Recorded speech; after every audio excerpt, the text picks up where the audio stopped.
Hello दोस्तों, मैं Sarla Yadav SY Hindi platform channel पर एक बार फिर से आप सभी का हार्दिक अभिनंदन करती हूं। और जैसा कि आप सभी को पता है कि हम अपने SY हिंदी प्लेटफॉर्म चैनल पर TGT PGT STET की तैयारी कर रहे हैं और उसी के संदर्भ में आज की क्लास रहने वाली है। लेकिन आज की क्लास जो है स्पेशल PGT STET के लिए है। जैसे कि बात करें PGT STET का जो सिलेबस हरियाणा बोर्ड की तरफ से दिया गया है उसमें NCERT भी दी गई है। तो NCERT क्षितिज भाग 1 क्षितिज भाग 2। तो क्षितिज भाग 1 जो है NCERT यानी कि ये 9th क्लास की जो पाठ्य पुस्तक है वो NCERT वाली बुक है ये। ठीक है, तो इसी के जितने भी गद्य खंड थे वो सभी लेसन मैंने आपको पढ़ा दिए हैं, यहाँ पर चैनल पर पढ़ा रखे हैं। जैसे कि बार बार कमेंट आ रहे थे कि मैम NCERT भी आप करवा दीजिए, तो मैंने 9th क्लास के NCERT से करवाना शुरू किया था और 6th 7th 8th की NCERT मैंने ऑलरेडी करवा रखी है, तो आप वहाँ से देख सकते हैं, विद MCQs करवा रखी है। उसके बाद 11th 12th की NCERT भी हमारी लगभग हो चुकी है। लेकिन अभी फ़िलहाल मेरे पास कोई कमेंट नहीं आ रहा है कि मैम उसके ये चैप्टर रह रहा है या ये करवाइए, तो मैं वो करवा देती। बात करते हैं क्षितिज भाग 1 के गद्य खंड के, और गद्य खंड के मैंने सारे लेसन पढ़ा दिए थे। इसमें 8 चैप्टर थे, 8 के 8 चैप्टर मैंने बिल्कुल NCERT की लाइन टू लाइन आपको पढ़ा दिया है। अगर कोई भी कैंडिडेट आज की वीडियो देख रहा है और उसका मन कर रहा है कि मुझे NCERT के वो चैप्टर पढ़ने हैं, तो आप प्लेलिस्ट जाइए और क्षितिज भाग 1 के नाम से आपको सारी प्लेलिस्ट मिल जाएगी। और फिर उसके साथ ही साथ अगर उसमें नहीं है तो फिर TGT PGT STET 2024 के नाम से मैंने एक प्लेलिस्ट बना रखी है। उसमें मैंने सारी वीडियोस एक ही जगह पर इकट्ठी कर रखी हैं, तो सारी ये आपको मिल जाएंगी। लगभग 10-20 दिन पहले ही मैंने ये NCERT क्षितिज भाग 1 के 8 के 8 अध्याय पढ़ाए थे। तो आज मैंने सोचा कि इन सभी के MCQs और करवा देती हूँ, क्योंकि क्षितिज भाग 1 के MCQs मैंने अपने चैनल पर नहीं करवा रखे हैं। और एस्टेट में प्रश्न किस प्रकार का पूछते हैं मैंने आपको कई बार बताया था कि जैसे कि हम ये पहला ही लेसन है क्षितिज भाग 1 का, दो बैलों की कथा। तो आपको पाठ का नाम, उसके लेखक का नाम और विधा के दृष्टिकोण से ये जो पाठ है ये किस विधा के अंतर्गत आता है, तो ये तीन बातें आपको बिल्कुल मुख्य तौर पर याद रखनी है। और चौथा जो है, इस पाठ का उद्देश्य क्या है कवि के लिखने का, इस पाठ के माध्यम से क्या संदेश देना चाहता है अपने पाठकों को। तो इस प्रकार की चार बातें आपको मुख्य तौर पर ध्यान रखनी है। दूसरा क्या है कि जो एस्टेट में बीच में लेसन के बीच में से भी प्रश्न आने लग गया है आजकल, तो आपने चैप्टर ध्यान से पढ़ लिए होंगे, तो अब यहाँ पर उनके MCQs हम करते हैं बहुत जल्दी जल्दी, और इन पर हम ज़्यादा समय नहीं बर्बाद करेंगे, बहुत ही जल्दी इन्हें करने की कोशिश करेंगे। 8 अध्याय हैं, बहुत ही जल्दी मैं डाल दूंगी सभी के MCQs। तो दो बैलों की कथा सबसे पहला ही अध्याय है, दो बैलों की कथा। और दो बातें इकट्ठी बताऊंगी। दो बैलों की कथा जो है पाठ हिंदी साहित्य की किस विधा के अंतर्गत आता है, तो पहला ही प्रश्न यही है, और ये कहानी विधा के अंतर्गत आता है। ठीक है, तो दो बैलों की कथा जो है इसके आंसर भी यहीं पर दे रखे हैं, तो आप आंसर को इग्नोर करके और पहले आप अपना आंसर टिक कीजिए, उसके बाद आप फिर आप आंसर टैली कीजिए। तो दो बैलों की जो कथा है पाठ हिंदी साहित्य की किस विधा, विधा का मतलब ये कि कोई नया स्टूडेंट अगर जुड़ता है तो उसे बता देना चाहती हूँ। वैसे तो मैं हर एक वीडियो में बताती हूँ ये बातें। विधा जो है ना, हिंदी की अनेक प्रकार की विधाएं, जैसे कहानी है, उपन्यास है, नाटक है, निबंध है, संस्मरण है, रिपोर्टार्ज है, यात्रा वृत्तांत है, आदि आदि जो गद्य रचनाएं हैं, ये सारी क्या कहलाती हैं, हिंदी की विधाएं कहलाती हैं। तो जो दो बैलों की कथा नामक जो पाठ है ये किस विधा के अंतर्गत आता है, ये कहानी विधा के अंतर्गत आ जाता है। तो ऑप्शन डी जो है इसका बिल्कुल सही आंसर हो जाएगा। और उसके बाद देखेंगे दो बैलों की कथा कहानी के लेखक कौन है। तो दो बैलों की कथा कहानी के लेखक कौन है, ये भी आपको इसका आंसर करना है। तो दो बैलों की कथा जो कहानी है इसके लेखक है मुंशी प्रेमचंद। ये याद रखना है कि प्रेमचंद का जो है ना कहानी और उपन्यास में काफ़ी नाम है हिंदी साहित्य में, और प्रश्न भी यहाँ से पूछे जाते हैं। तो याद रखना है, दो बैलों की कथा ये हिंदी विधा की किस विधा के अंतर्गत आती है, तो ये कहानी है। दो बैलों की कथा पाठ के लेखक कौन है, तो मुंशी प्रेमचंद जी हैं। प्रेमचंद अपनी किस प्रकार की रचनाओं के लिए प्रसिद्ध हुए थे? यानी कि प्रेमचंद जैसे कि हमने ये पाठ पढ़ा दो बैलों की आत्मकथा, तो साथ में हमें प्रेमचंद का जीवन परिचय भी पढ़ाया है उस चैप्टर के अंदर, तो आप उसे जरूर देख लें क्योंकि वहाँ से भी प्रश्न पूछे जाते हैं। तो चैप्टर को आप जरूर पढ़ें। और जब मैंने एनसीईआरटी के चैप्टर पढ़ाए लाइन टू लाइन, तो साथ में जो भाषागत अध्ययन है उसको भी मैंने सोल्व करवाया है, आप वहाँ से भी जरूर चैप्टर अपने देख सकते हैं। प्रेमचंद अपनी किस प्रकार की रचनाओं के लिए प्रसिद्ध हुए थे? तो ये उपन्यास रचनाओं के लिए काफ़ी प्रसिद्ध हुए थे।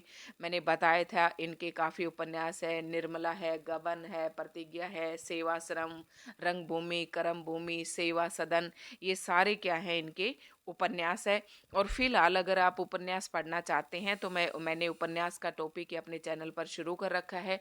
उपन्यास की मैंने 3 वीडियो डाल दी हैं, तो आप वो भी देख सकते हैं। नाटक की वीडियो हमारी ख़त्म हो चुकी है और लगभग जो है टीजीटी पीजीटी एस्टेट की मैंने हिंदी साहित्य शुरू किया था आदिकाल से, तो आदिकाल, भक्तिकाल, रीतिकाल और आदिकाल आधुनिक काल तक हमने संपूर्ण कर लिया है। और ये सारी वीडियोस आपको टीजीटी पीजीटी एस्टेट 2024 वाली प्लेलिस्ट के अंदर मिल जाएंगी। ठीक है, काव्य शास्त्र भी हमने स्टार्ट करवा रखा है और लगभग काव्य शास्त्र भी हमारा संपूर्ण हो चुका है। तो प्रेमचंद ने अपनी कहानी दो बैलों की कथा में किसका वर्णन किया है, ये बताना है आपको। किसका वर्णन किया है? तो इसमें बैलों की मित्रता का वर्णन किया है। ठीक है, मतलब यहाँ पर दिखाया गया है कि मनुष्य पशु भी बहुत ही संवेदनशील होते हैं, पशुओं के अंदर भी भावनाएं होती हैं। तो दो बैलों की मित्रता का वर्णन इस कहानी के अंदर किया गया है। दो बैलों की कथा कहानी में किस किस का संबंध दिखाया गया है? तो इसमें किस किस का संबंध दिखाया गया है? एक तो किसान है और उसके पशुओं का, मतलब किसान का अपने पशुओं के साथ किस प्रकार का संबंध होता है वो इस पाठ में दिखाया गया है। ठीक है, लेखक के अनुसार सबसे बुद्धिहीन जानवर किसे समझा जाता है? लेखक के अनुसार सबसे बुद्धिहीन, मतलब जिसके अंदर बुद्धि ही नहीं होती, वो किस जानवर को समझा जाता है? तो बैल, भैंस, गधे और गाय। तो ऑप्शन डी इसका राइट आंसर हो जाएगा। गधे को सबसे बुद्धिहीन समझा जाता है। जब हम किसी व्यक्ति को मूर्ख बताते हैं तो उसे क्या कहते हैं? अब ये जो प्रश्न है ना, ये इस पाठ पर आधारित है। अगर आपने पाठ पढ़ रखा है तो आप इसका एग्जैक्ट आंसर दे देंगे, अगर आपने पाठ नहीं पढ़ा है तो आप फिर सस्पेंस में हो जाएंगे। ठीक है, तो पहले जल्दी से फास्ट स्पीड से 5-7 मिनट में फास्ट स्पीड से करके आप उस वीडियो को देख लें। अगर आपके पास बुक है तो बुक से आप रीडिंग ले सकते हैं। जब हम किसी व्यक्ति को मूर्ख बताते हैं तो उसे क्या कहते हैं? तो उसे हम क्या कहते हैं? अरे गधे बोलते हैं ना, तो गधा कहते हैं। ठीक है, अगला प्रश्न है, गाय किस दशा में सिंगनी का रूप धारण कर लेती? ये भी पाठ में से है। जब कहते हैं कि गाय जब ब्याई हुई होती है ना, अपने बच्चा देती है, तो वो सिंगनी का रूप धारण कर लेती है। तो जो ब्याई हुई गाय है ना, वो सिंगनी का रूप धारण कर लेते। किस दशा में? जब वो ब्याती है, मतलब जब वो अपना बच्चा देती है। गधे के चेहरे पर कौन सा स्थायी भाव सदा छाया रहता है? इंपॉर्टेंट प्रश्न है। अब आपने स्थायी भाव पढ़े होंगे, स्थायी भावों की संख्या जो है 9 होती है और सभी के अंदर ये स्थायी भाव होते हैं। अब जो स्थायी भाव हैं ये आप सभी को पता होगा, जैसे वो हाथ से रस वगैरह पड़े हैं ना, उन्हीं के अंदर ये स्थायी भाव होते हैं। तो विषाद का स्थायी भाव, गधे के चेहरे पर कौन सा स्थायी भाव सदा छाया रहता है? तो विषाद का। विषाद का मतलब दुख का। अब देखो ऑप्शन आप देखेंगे, प्रसन्नता का, असंतोष का, निराशा का। तो ये तीनों ऑप्शन है ना, दोनों ऑप्शन इस ऑप्शन से मिलते जुलते हैं, तो आपको थोड़ा सा ढंग से पढ़ना है। तो विषाद का जो स्थायी भाव है, दुख का, मतलब वो हमेशा उसके चेहरे पर रहता है। थोड़े ही प्रश्न है, बहुत ही जल्दी हम इन्हें खत्म कर लेंगे। भारतवासियों को किस देश में घुसने नहीं दिया जा रहा था? तो भारतवासियों को किस देश में घुसने नहीं दिया जा रहा था? इस पाठ के अकॉर्डिंग अमेरिका में नहीं घुसने दिया जा रहा था। किस देश के लोगों की एक विजय ने उन्हें सभ्य जातियों के लोगों में स्थान दिला दिया? किस देश के लोगों की एक विजय ने उन्हें सभ्य जातियों के लोगों में स्थान दिला दिया? तो किस देश के लोगों की एक विजय ने? जापान के लोगों की एक विजय ने उन्हें सभ्य जातियों के लोगों में स्थान दिला दिया। तो ये पाठ के अकॉर्डिंग है, ये आपको पढ़ने हैं। अगर वे भी ईंट का जवाब पत्थर से देना, अब ये मुहावरा है, ईंट का जवाब पत्थर से देना मतलब करारा जवाब देना। ठीक है। अगर वे भी ईंट का जवाब पत्थर से देना सीख जाते तो शायद सभ्य कहलाने लगते। ये शब्द लेखक ने किसके लिए कहे हैं? तो ये शब्द लेखक ने भारतीयों के लिए कहे हैं। ध्यान रखना है, जापान के लोगों का भी इसमें जिक्र आया है, तो जापान के लोगों का नहीं है, भारतीयों के लिए कहे हैं। अगर भारतीय भी, यहाँ पर कहने का भाव ये कि अगर भारत के लोग भी ईंट का जवाब पत्थर से देते तो शायद हमारा देश जो है इतने वर्षों तक गुलाम नहीं रहता। तो भारतीयों के लिए। बछिया का ताऊ किसके लिए प्रयोग किया जाता है? ये इंपॉर्टेंट प्रश्न है, हो सकता है पूछ भी लिया जाए। तो बछिया का ताऊ किसको कहते हैं? बैल को कहा गया है इस पाठ के अंदर। बछिया का ताऊ किसके लिए प्रयोग किया गया है? बैल के लिए। हीरा और मोती बैलों के स्वामी का क्या नाम था? देखो इस पाठ के अंदर दो बैल हैं, एक उनका स्वामी होता है झूरी, और एक झूरी का साला होता है गया। और झूरी के पास दो बैल होते हैं, हीरा और मोती। ये दोनों बैलों के नाम है और झूरी के पास रहते हैं, और झूरी अपने बच्चों की तरह इन्हें प्रेम करता है, इनकी देख रेख करता है। तो हीरा और मोती बैलों के स्वामी कौन था? कौन था? तो झूरी था। आपको याद रखना है, होरी नहीं था, होरी इसका नहीं है। ठीक है, ये गोदान नामक उपन्यास में होरी का नाम आता है, होरी पात्र है।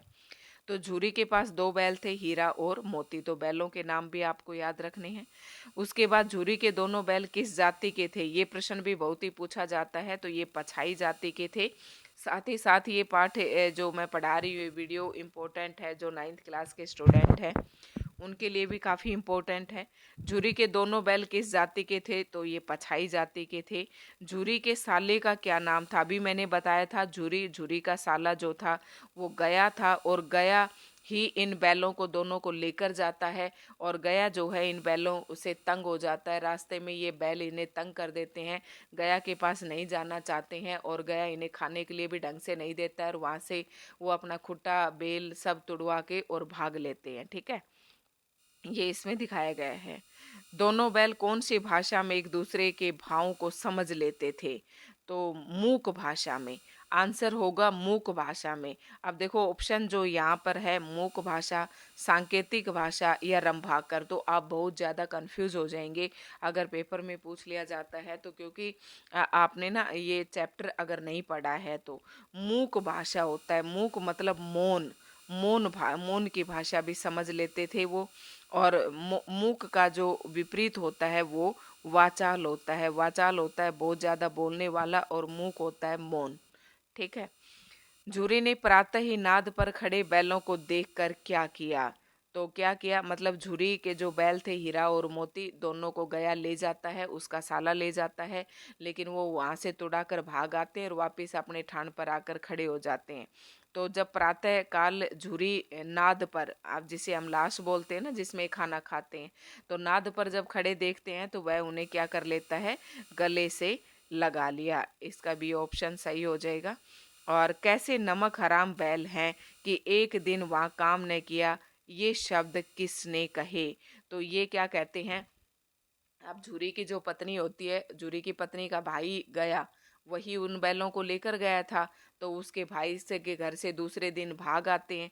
तो झूरी की पत्नी कहते हैं कि कैसे नमक हराम बैल हैं कि एक दिन भी वहाँ पर काम नहीं किया, वहाँ मतलब गया के घर काम नहीं किया। तो ये जो शब्द हैं ये झूरी की पत्नी ने कहे थे। ठीक है, तो इसका भी ऑप्शन सही हो जाएगा। और नेक्स्ट प्रश्न है,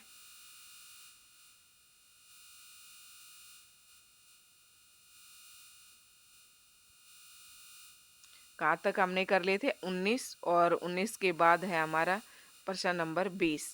वे लोग तुम जैसे बुद्धुओं की तरह बैलों को सहलाते नहीं, ये शब्द किसने किसके प्रति कही? ये प्रश्न, इस प्रकार से प्रश्न आपसे पूछा जा सकता है। तो वे लोग तुम जैसे बुद्धुओं की तरह बैलों को सहलाते नहीं, ये बात झूरी की पत्नी कहती है झूरी से कि ये वो लोग है ना मेरे भाई यार, वो ऐसे नहीं है जो तुम्हारी तरह इनको सहलाते रहे। तो ये झूरी की पत्नी ने झूरी को कहे ये शब्द। तो ऑप्शन ए इसका राइट आंसर हो जाएगा। दूसरी बार गया बैलों को कैसे ले गया? मतलब एक बार तो बैल भाग कर आ जाते हैं, लेकिन गया फिर से उन्हें लेकर जाता है। तो दूसरी बार गया बैलों को कैसे ले जाता है, बैलगाड़ी में जोत कर, क्योंकि वो पिछले पहली बार जब लेकर जाता है तो वो तंग पा लेता है, ये भाग लेते हैं उससे छुड़ा कर। तो दूसरी बार जब गया बैलों को ले जाता है तो बैलगाड़ी में जोत कर ले जाता है।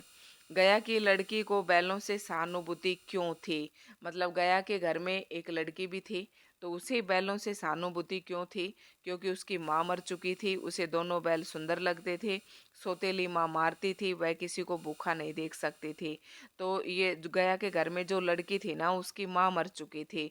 उसे आप प्रश्न बात ध्यान से सुनना, ये ऑप्शन भी बिल्कुल सही है, उसकी माँ मर चुकी थी।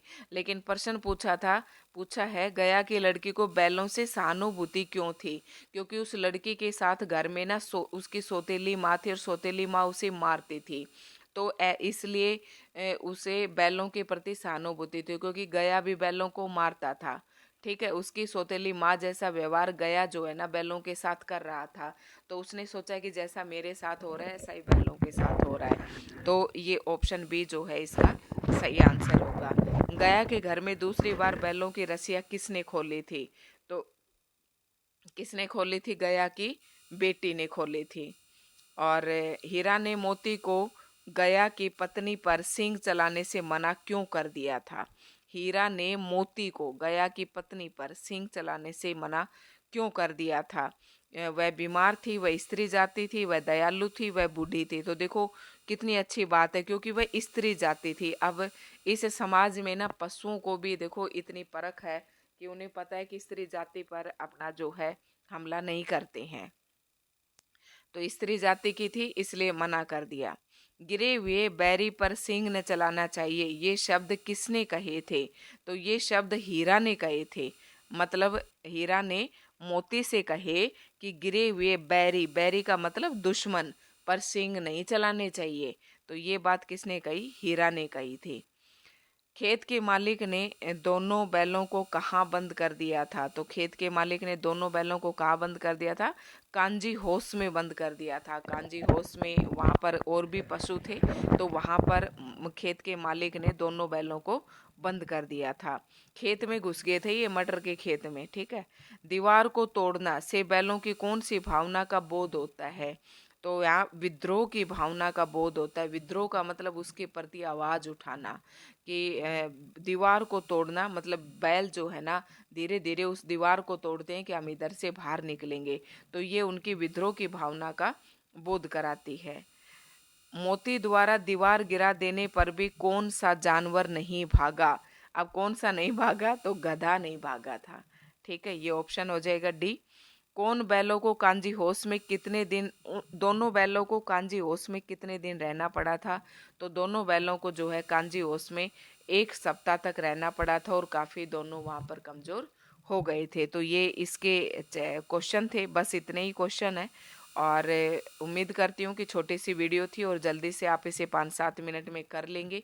और वीडियो कैसी लगी ज़रूर बताएं। अगर आप इसी प्रकार से और भी एमसीक्यू चाहते हैं तो कमेंट ज़रूर करें, मैं फटाफट एक ही दिन में 2-2 वीडियो डालकर करवा दूँगी।